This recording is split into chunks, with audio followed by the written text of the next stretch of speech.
From Lagos, the nation's commercial capital, this is the News at 10. Live from Channels Television. Reporting tonight, Olumide Macaulay.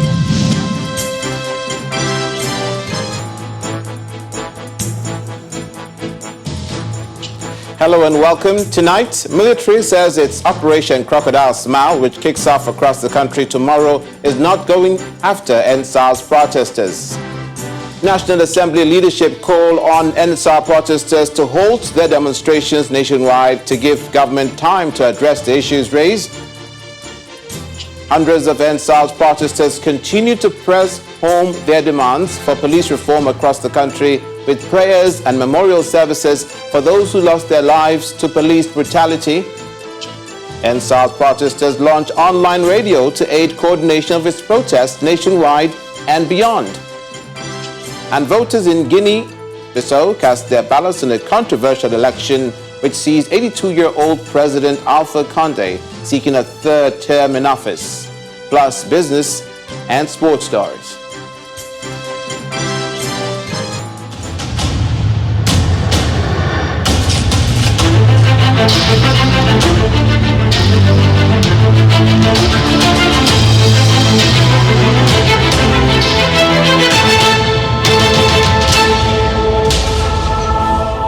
Thank you so much for joining us. It's been 12 days of protest around the country by youth demanding for the reform of the Nigeria police under the hashtag #EndSARS. And today, being a Sunday, the protesters in Abuja, Lagos, and other parts of the country spent some time praying for the souls of those that lost their lives to one form of police brutality or the other.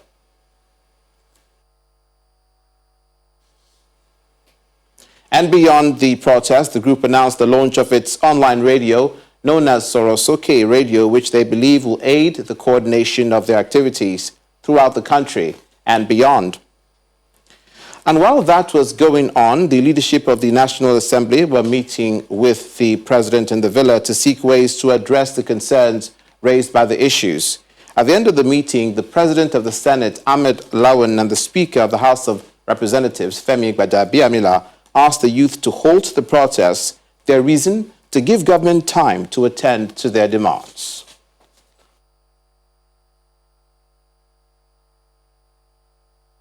The protests have taken place and the issues have been accepted. The time has come for the protests to stop because government needs to have sufficient time, a clement environment to implement the demands of the project. And the Inspector General of Police, Muhammad Adamu, continues to intimate Nigerians on activities of its new tactical team, SWAT, Special Weapons and Tactics. The police boss says all is now set for the new team to begin its training for its new assignment, and that training will kick off in 2 states come Monday.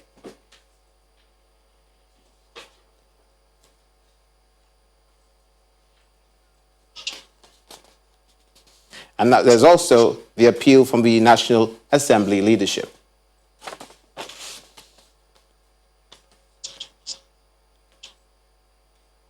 The Nigerian Army says its Operation Crocodile Smile, which is kicking off across the country this week, is not targeted at NSAS protests. A statement issued by the Army spokesperson, Musa Sagir, says it's wrong to say the exercise is targeted at protesters who are out in major cities across the country. Now, the statement adds that the exercise, scheduled to commence from the 20th of October to the 31st of December 2020, has no relationship with any lawful protest under any guise whatsoever. It reads, for the records, Exercise Crocodile Smile is a yearly exercise in the calendar forecast of the events which traditionally holds from October to December of each year. Thus, to now insinuate that it's an exercise meant to stifle the ongoing NSAS protest is to say the least highly misinformed. Exercise Crocodile Smile has nothing to do with the ongoing protest, and the National Assembly has never been involved, the Nigerian Army, beg your pardon, has never been involved in the ongoing protest in any form whatsoever. Now to the National Assembly. The leadership are calling for an end to the protests marches across the country calling for the scrapping of the Special Anti-Robbery Squad, SARS, stating that their demands have been met. Speaking to the State House correspondents after a closed-door meeting with President Muhammadu Buhari on Sunday in Abuja, the Senate President Ahmed Lawan urged the protesters to give the government time to work on their demands while decrying the impact blocking of roads will have on economic activities in the country. The protests have taken place and the issues have been accepted. The time has come for the protests to stop because government needs to have sufficient time, a clement environment to implement the demands of the protesters. We also need to have our economy to continue to go on. When you try to stop everybody from engaging in their lawful businesses, closing roads to markets and other economic places, we distract the economy of the country, and that is not the best way to go. If the issues had not been accepted, then there would have been genuine reasons to continue with demonstrations and protests. But since the issues have been accepted, we should give government time to implement the issues. And therefore, I'm taking this opportunity to appeal to our youth who are protesting that the protests have already yielded the desired results. First of all, they say end SARS. That was the beginning. SARS was ended not by the IGP.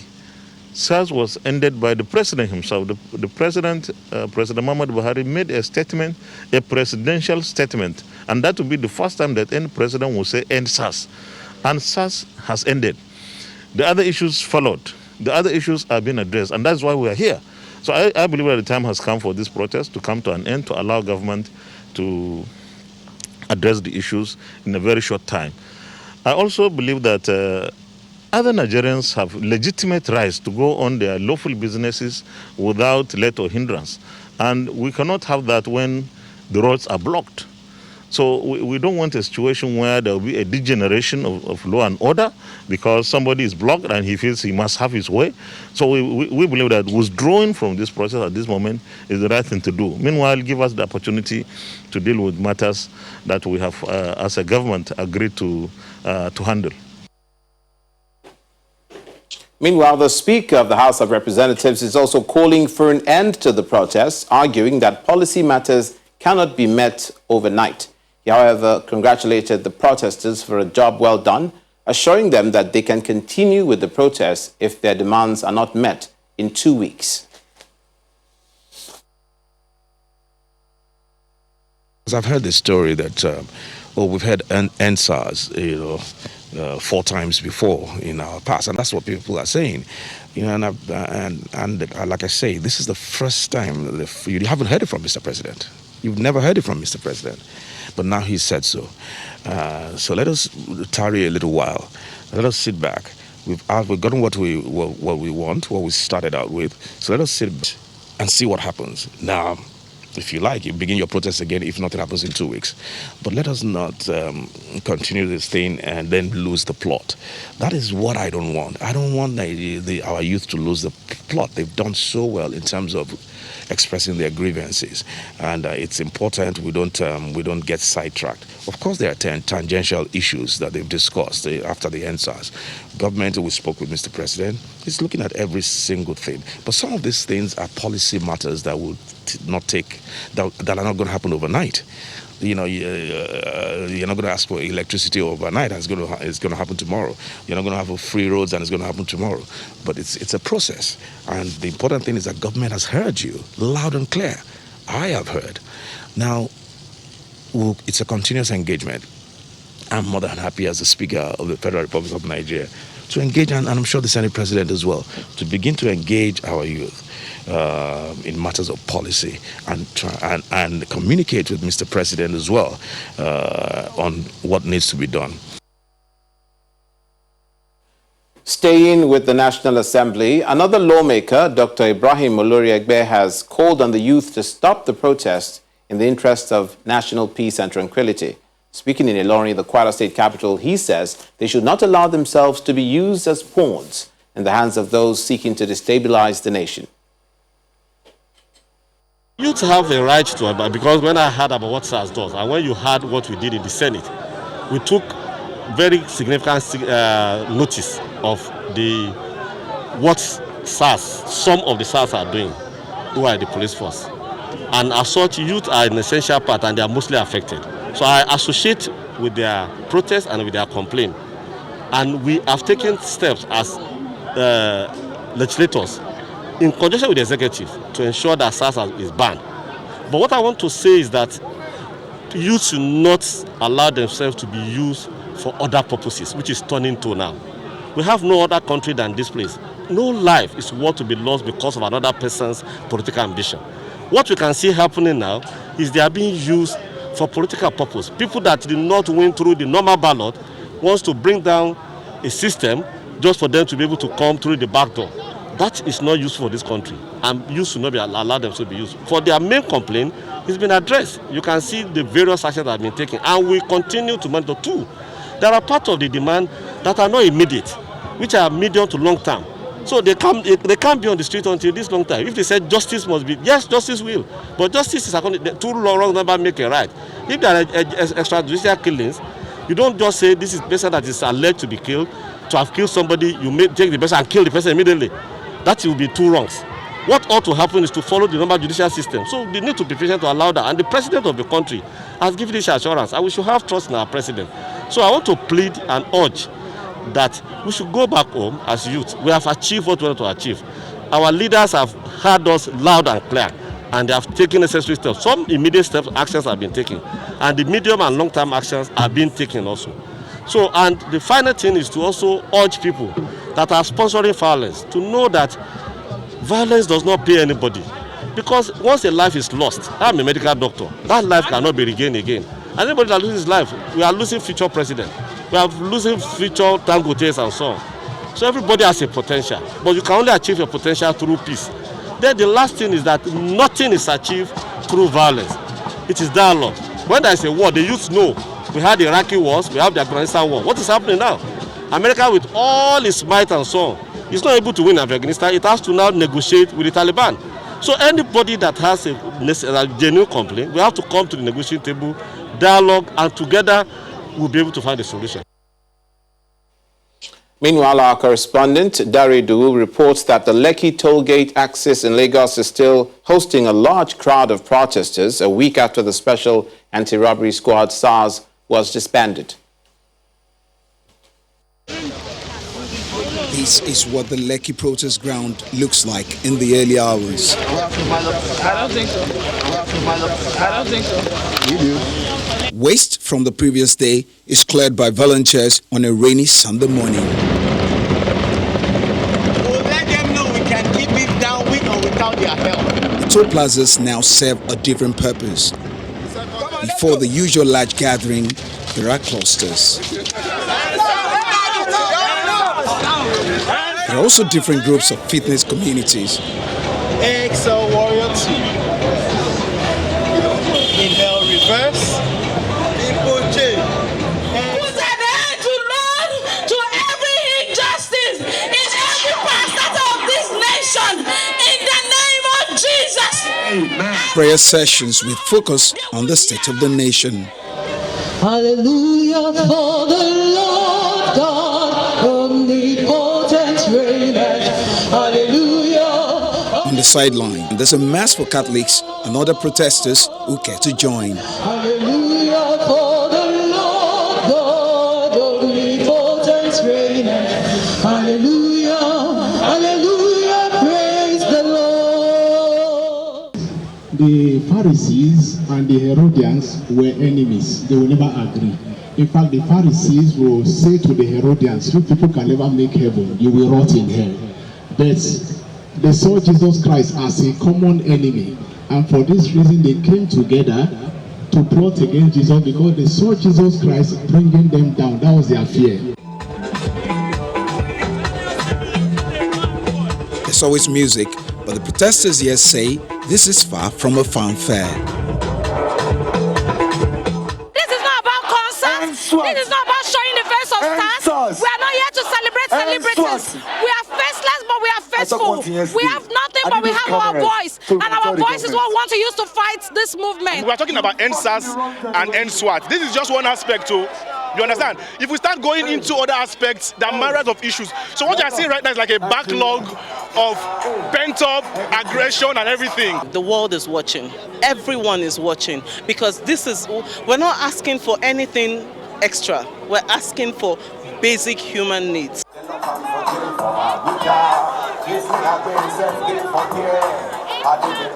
The NSAS protest kicked off as an agitation against the anti-robbery squad of the police, now with a wider scope of demands: justice for all deceased victims of police brutality and appropriate compensation for their families are top on the protesters' demand charts.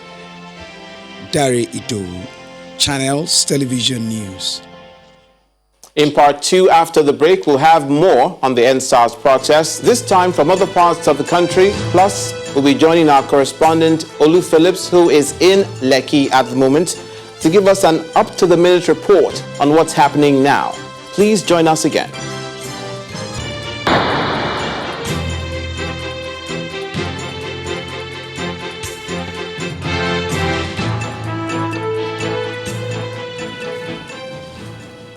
Welcome back. If you've just joined us, you're watching the news at 10 live on Channels Television, Lagos. A reminder of our top stories. The military says its Operation Crocodile Smile, which kicks off across the country tomorrow, is not going after NSAS protesters. National Assembly leadership call on NSAS protesters to halt their demands and their demonstrations nationwide to give government time to address the issues raised. Hundreds of NSAS protesters continue to press home their demands for police reform across the country, with prayers and memorial services for those who lost their lives to police brutality. NSAS protesters launch online radio to aid coordination of their protest nationwide and beyond. And voters in Guinea cast their ballots in a controversial election which sees 82-year-old President Alpha Condé seeking a third term in office.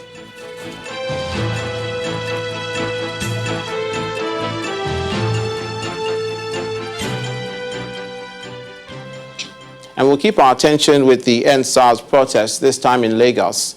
Our correspondent Olu Phillips is standing by in Lekki, access that's on the Lagos mainland of Lagos, to give us an update on what's happening now. Olu, it's been quite a long day. Olumide, let me help you with some level of perspective in terms of history. Remember that while this convocation is still on, the crusading, the campaigning, the protest, it's important to put in historic perspective that more than 5 years ago, Lumide, Channels Television initialized the process that tried to expose the horrendous situation of our training cadets at the Nigerian police.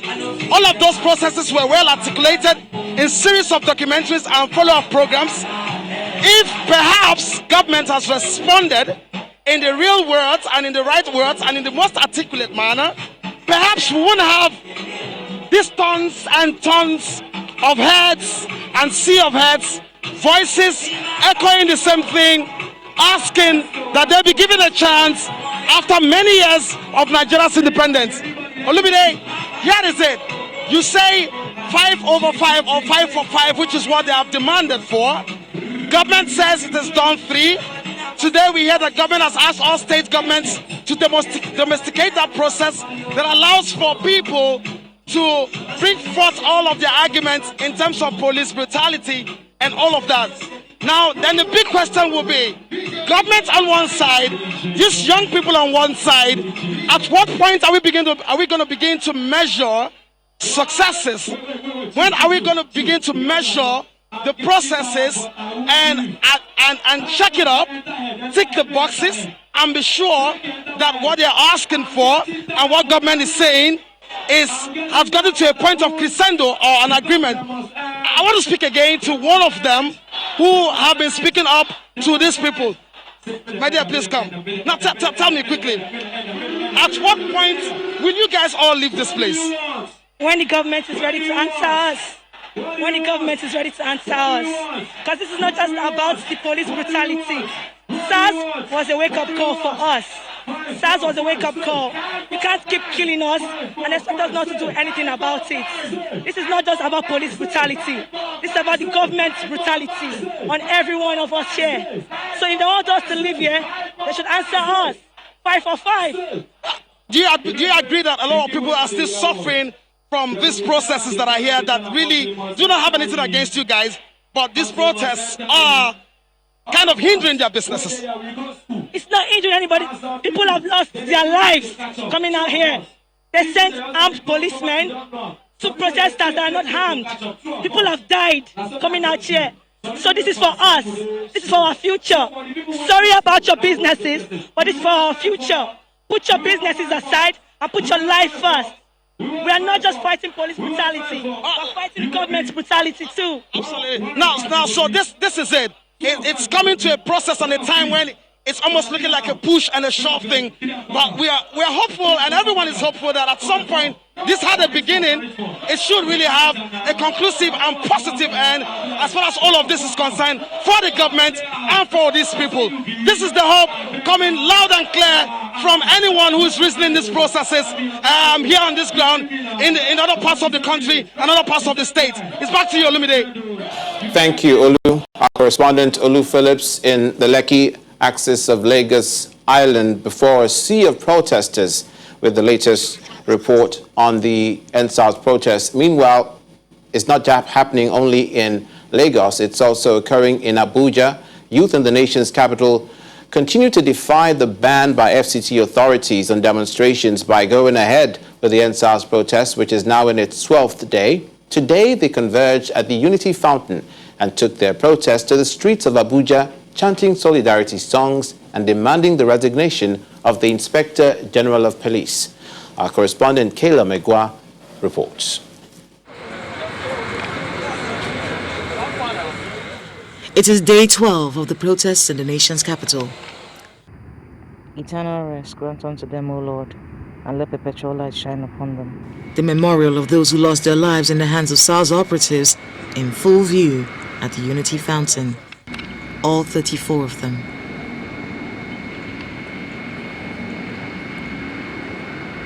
The protesters in Abuja have been attacked by hoodlums in recent times. We noticed private security operatives at the Unity Fountain conducting stop and search on anyone entering the venue.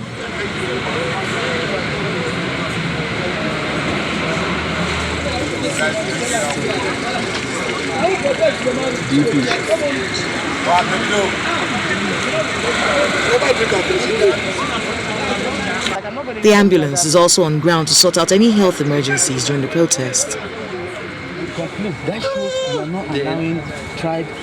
The protesters get their placards ready.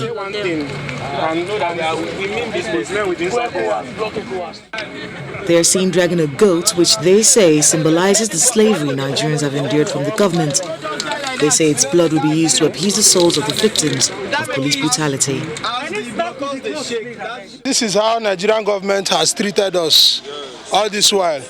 I want to kill this goat, want to slaughter it and eat it. To declare that we are ending SARS, that police brutality should end. When we were a kid, they told us that the children are leaders of tomorrow. Until today, look at my head, I'm growing old. And now, we are not seeing the leader. We are coming to fight for our country. Despite a ban on their protest by the FCT Police Command, they begin their march into the city center.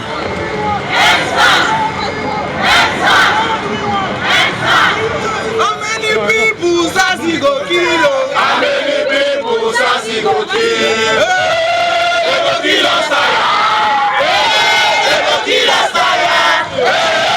they go kill us. How many people Sassy go kill?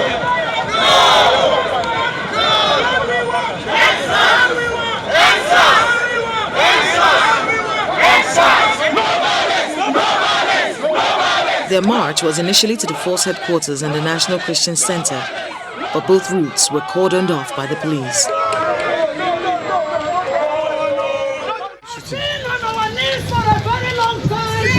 The protesters end up holding prayers in front of the Ministry of Finance.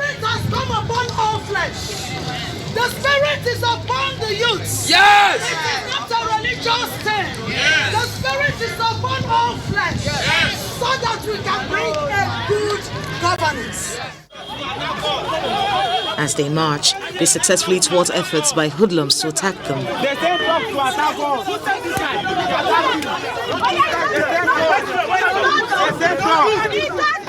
There are calls from several quarters for the protest to stop, calling for time to sort out the demands that are matters of policy.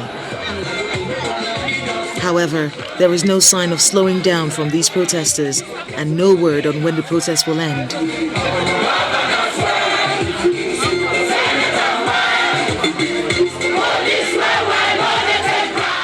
Apart from their initial 5 demands, more demands are constantly being added by the protesters. This time, they want SARS proscribed. They want the Inspector General of Police to resign.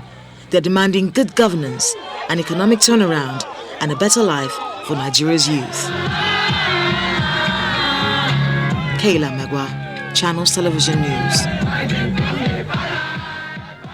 Meanwhile, those protesters in Abuja have said they will be camping out at the Central Bank of Nigeria tonight, where they've erected their tents in furtherance of keeping vigil as far as the protests are concerned in the Federal Capital Territory. And still on the protests, the organizers of the NSAS protest have launched an online radio known as Sorosoke. According to the group, the online radio is expected to aid the coordination of their protests nationwide. Sorosoke, which means from Yoruba, translated means speak up, had since last week become a mantra of the NSAS campaign after protesters in Lagos State prevailed on Governor Babajide Sanwo-Olu to Sorosoke while addressing the youth. The group says Sorosoke is also a metaphor for all Nigerians to speak up against bad governance and resist corrupt leaders. When the news at 10 returns, we'll take another perspective on the agitation for police reform by looking at the funding for the Nigeria police in the last couple of years. Our data analyst, Babajide Ogunsowo, is our guide. Do join us again.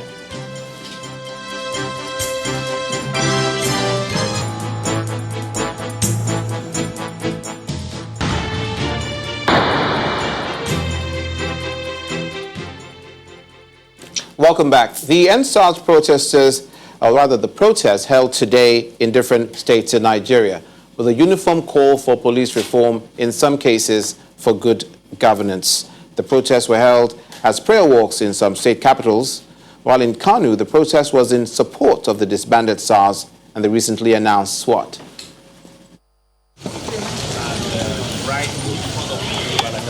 The arrival of the governor of Anambra State, Willie Obiano, at the defunct Okuzu SARS facility.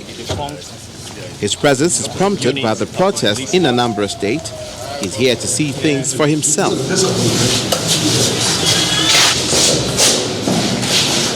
3 suspects detained by SARS in prison cells are brought to him. Their alleged offences include loitering to trespassing. The governor makes a decision. 3 of you are released. Thank you, sir. So go and carry your things and go. And don't sin anymore. Please, this is the end of the demonstration. Everybody go home. I've addressed all your points. I've got to oppose SARS. That's where I'm former SARS. That's where I'm standing now. You know, so everything you requested for, I have done. It's a more volatile scene in Edo State. Burning tires serve as a makeshift barricade, blocking major exit and entry points to Benin City. The protesters give the reasons behind their actions. I mean the NSAS, unemployment, bag of rice, may reduce, may light day, may free treatment, fuel day, good road, everything day. Nigerian youths are not lazy. Yes. We have had enough of this government. Yes. We have had enough of insincerity. Yes. We have had enough of bad leadership. Yes. Enough is enough. In Akure, the Ondo State capital, the protests take the form of a prayer walk, as the songs of prayer to God herald the protests.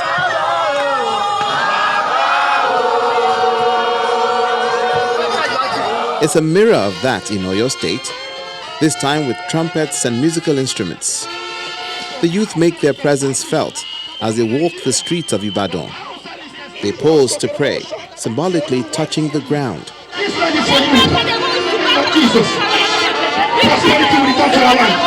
It's a protest against the protests in Kano State.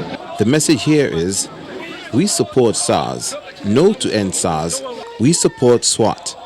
The governor, Abdullahi Ganduje, welcomes the protesters, and they make their position known.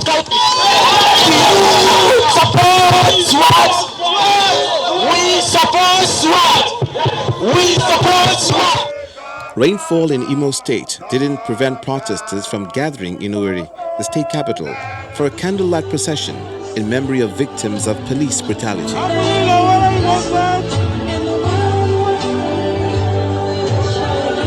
It remains to be seen how long the protests will go on for, as all and sundry are made more aware of their demands.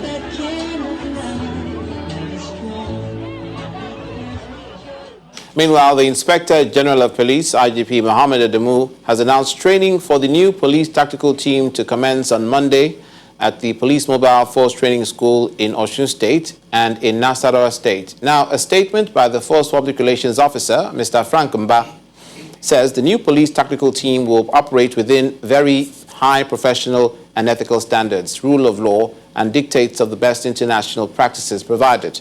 The Inspector General of Police reiterates that no personnel of the defunct Special Anti-Robbery Squad SARS will be a member of the new tactical team, adding that the select officers shall be subject to physical fitness tests, medical and toxicology screening, and those found to be unsuitable shall be discharged. Staying with the SARS protests, protesters of the End SARS movement have been cautioned against letting anyone take undue advantage of their protest to the detriment of national security. This warning is coming from the Minister of Defense, retired Major General Bashir Magashi, at a meeting with members of the Buhari campaign organization at the Ministry of Defense in Abuja, where he extolled the virtues of President Muhammadu Buhari, describing him as a forthright leader. He gave assurances of the ministry's support in actualizing their programs towards improving national security. He also encouraged the group to guard against subversive penetration of mischief makers capable of causing distraction, disaffection, and division amongst them. Now, the proposed 2021 budget for the Ministry of Police is 455 billion naira. What operations are priority? Will this budget assist with the call for police reform? To share insights about funding and reform for the police is Babajide Ogunsowo, a data consultant at Channels Television. It's good to see you again. Good evening, Olumide. It's man-to-man tonight. Yes, it is. And I see you have a Lego set to, to give a pictorial representation of what you're going to be saying. It's one of the demands of the, or it's been mentioned amongst the demands of the protesters, police reform, remuneration and welfare for the police. Do you see that this budget, when compared to other ministries, departments, and agencies, is good news? There's good news and there's bad news. Depends on what side of the negotiation table you're sitting on. And I'll let you determine what is good and bad news. But tonight, I'd like to talk about three things. The first is the funding for the police. Then I'll talk about how much currency does the government still have. And finally, we'll talk about the facts, unseen facts about what happened with SARS this week. But you know, speaking about the budget of the police and the salaries of police officers, there's a company, Lego, that produces toys. Last year, they are just about 20,000 employees, $1 billion. $1 billion this toy company paid its employees. The Nigerian police force last year, over 300,000 employees. The salaries wasn't up to $1 billion. In other words, Olumide, listen carefully. When the company or when the man that produces toys earns more than the man that protects lives, then things have gone out of control. What Fela called Bafuka. And so, regarding the police, by no stretch of the imagination am I saying that the only reform that is required for the police is salaries. But what I'm saying is salaries is an important variable in reforming the police. The second question is, should the Inspector General of Police, Mohammed Adamu, be blamed? The Constitution has the answer. The Constitution says no. The Constitution talks about the Nigerian police will be funded by the federal government. The federal government gets most of its funding from the federation account. In other words, when we don't have money in the federation account, the federal government will not have money, and thus the Nigerian police will also not have sufficient funds. What I mean is, today, the tax you and I pay goes to the state. It doesn't go to the federal government. So we have a Nigerian police that is not funded by you and I. We have a Nigerian police that is funded by the federal government. And the states that we pay our personal taxes to don't have a police. And so if I were to be joining the protest, here's what I will carry. Here's what my protest will be. What was said more than 7 centuries ago by the Piper of Hamelin. He who pays the piper dictates the tune. And that is the situation we have today. From the proposed budget, what's the outlook for policing for the next 12 months? It depends. We could quickly, first of all, take a look at how much we have in the budget of the Ministry of Police, the 455 billion budget. We see a lot of that money going into salaries, over 300 billion naira going into salaries, but we don't see a lot of money going into research and development. We have a research and development budget of only 33 million naira for the Nigerian police. Even I spend more than 33 million naira doing research and development per annum. But even though you see billions and billions of naira, I need to talk about the main problem. Because if we don't understand the problem, we wouldn't be able to really develop the reforms for the solution. Here's the main problem. Florida. The governor of Florida, Ron DeSantis, just proposed a budget of $91 billion. Olumide, I use Florida because the population of Florida in the United States is similar to the population of Lagos. 20 million people living in Florida, a proposed budget of $91 billion. Within the budget of Florida, there's just one line item. Yeah, there are several line items, but the question is, in Florida, the budget for health, just one item in that budget is $38 billion. Just one item, $38 billion. The budget of Nigeria, all ministries, the national budget, is only $34 billion. In other words, Florida's health budget of $38 billion is more than Nigeria's national budget of $34 billion. And so it's important we have reforms, but it is even more important for us to reform our revenue, because if there isn't sufficient revenue, that important factor, we will always be discussing it. Some will say that's not a fair comparison, comparing Lego, which is a private concern in a capitalist society, to a police outfit funded by the federal government, not the state of Florida. But I'm thinking about the Police Trust Fund, and I'm thinking also the welfare of the police, the living quarters of the police. People talk about the barracks, it's not up to par, their salaries, the benchmark salaries, not up to par. How can funding for the police be improved? When we talk about the private and capital society, we want the best in our police force. That's the point. We want the best in our police force. And if you don't pay the best for your police force, you will get monkeys. You pay peanuts, you will get monkeys. So that is the challenge. We need to really focus on the revenue and understand that the police isn't a revenue generating agency. But let's look at what happened with the SARS protest this week, because you talked about the outlook. And if you look at what has happened online, between Monday and Saturday, we've seen 54.6 million mentions of the word end SARS. And if you take a look, we see most of these mentions came up on Friday and Saturday. So as at Monday, we had only 4 million mentions. There was a decline on online mentions of the word end SARS by Tuesday to 2 million.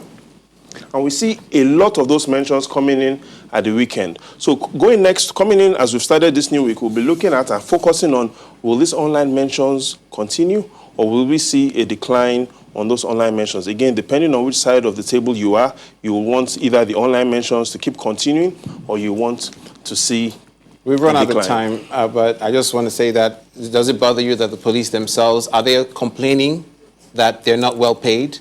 Oh, yes, they are. The protesters are speaking up for them. Some of the protesters are speaking up for the police. So, but we'll leave it there. We'll leave it there, but whatever we do, let's make sure that the cure for this is not worse than the disease. Thank you so much. Pleasure. Babajide Ogunsowo is a consultant for data for Channels Television. And now we'll turn our attention to where shop and property owners who lost valuables to an inferno on Saturday have appealed for support from the state government to alleviate their losses. The general manager of the Oshogbo Post Office denied reports that the inferno, which occurred on Saturday night, affected the post office. Most of us will close early. Getting home, I had a call that our shop is burning. I said, which shop? Is it the shop that I just left now? So I even find it difficult to get to my shop here. So getting here, even my shop was broke. All my goods was outside. We were just struggling up and down to make sure that we save some things. And the fire was so much. You can see for yourself that the post office is not on fire. The post office was not on fire. It's just we had attachments to the post office. That is shops that are being rented within the post office environment. And I'm sure that happened with one of the shops. Unfortunately, we understand that the occupier of the shop was injured, but is receiving treatment in the hospital right now. The Bauchi State Governor, Bala Mohammed, has promised financial autonomy to the local government council to enable them perform optimally for speedy development at the grassroots. He affirmed this during the swearing-in ceremony of the newly elected local government chairmen and councillors after the PDP clears all seats at Saturday's local polls. Governor Mohammed also charged the local representatives on security in their respective domains. You must work with us to free resources in your local council. Ghost workers that are taking our monies at the primary level, especially primary healthcare, primary education, and even local workers must be freed. Don't go and create your own ghost workers, because that is the cycle of corruption that we have inherited.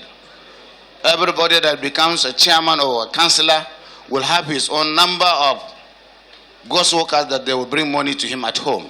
I know by your pedigree you will not do that. We want to improve the human capital at the local council, because that is the place to be in order to grow our economy and our people.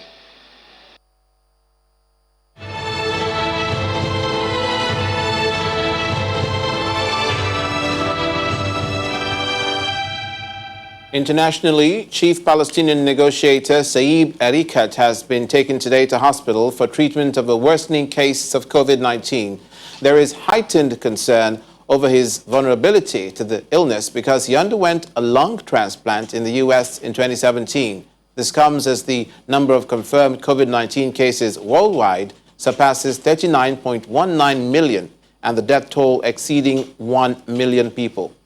Here's the global update.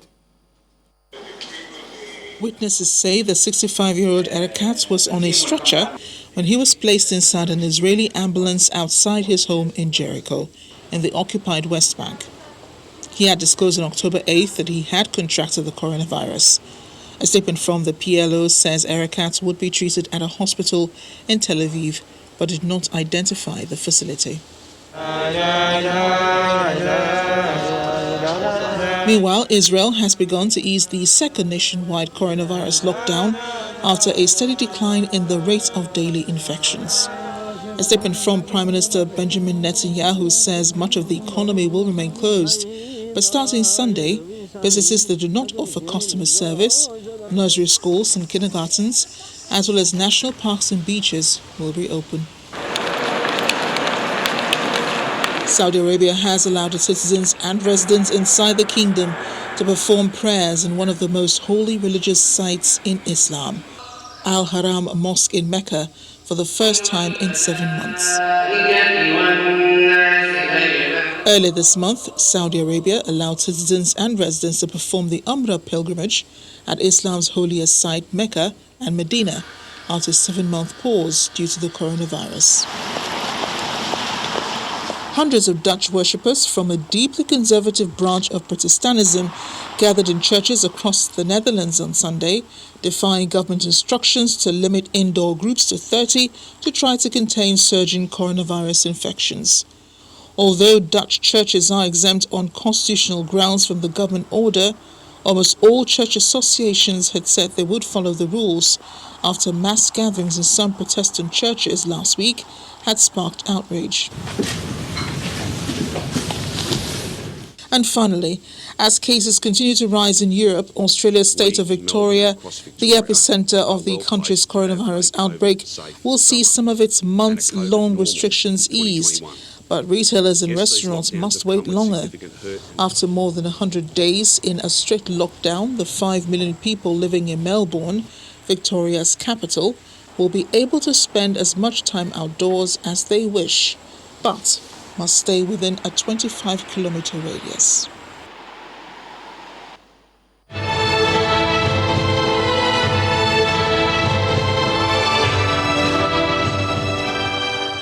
Away from COVID-19 globally to politics inside Africa, Guineans headed to the polls this Sunday to decide whether to extend 82-year-old President Alpha Conde's rule or elect a new president. He is seeking a third term, having pushed through constitutional changes allowing him to do so. He told reporters at the polling center after casting his ballot that he wished for a free, fair, democratic and transparent election. He said his government will make sure all the polling stations are secure and that Guinea cannot develop if there is no peace, security and unity. He faces 11 challenges, including long-time rival Tuolo Diallo, a former prime minister who finished runner-up to him in elections in 2010 and 2015. Thousands of protesters, anti-government protesters today, took over key intersections in the Thai capital of Bangkok, defying a ban on protests for the fourth day with chants of down with dictatorship and reform the monarchy. The country's prime minister, a former junta leader, said the protesters who they seek to oust is concerned about spreading protests and the government wants to talk. Demonstrations have persisted despite the arrest of dozens of protesters and their leaders, the use of water cannons and shutdowns on much of Bangkok's metro rail system in a bid to quell over 3 months of street action.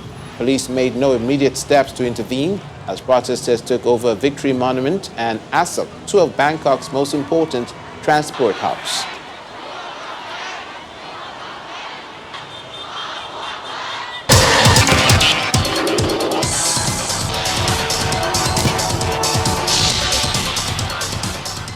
To sports news, where we begin with football. Tottenham earlier this evening threw away a 3-goal lead as West Ham grabbed a remarkable 3-0 draw in their dramatic Premier League clash. Son scored in the opening 45 seconds and Harry Kane got 2 as Tottenham roared into a 3-goal lead as Gareth Bale made his second debut off the bench, but West Ham recovered in a crazy finale. Fabian's header began West Ham's fight back with Davinson Sanchez's own goal giving even more hope with 5 minutes to go. Manuel Lanzini's brilliant long-range effort in injury time leveled the scores, and Alistair's superb 90th minute strike rescued a deserved draw for 10-man Brighton as they drew 1-0 with Crystal Palace. Earlier, Billy Sharp scored a late penalty kick equaliser for Sheffield United as both the Blades and Fulham wait for a first win of the season. Former Arsenal manager Arsene Wenger, football management is a drug, and even at nearly 71, he says he cannot accept that he might never return to coaching because it'll hurt him so much. Wenger reflected on his coaching career that started in 1984, long before his arrival in 1996 at Arsenal, where he went on to spend 22 years in charge. His time in North London was often glorious, and yet many Arsenal fans were happy to see him depart, feeling his best days were long behind him. Wenger is now focused on his role as FIFA's chief of global football development, but does not rule out returning to coaching.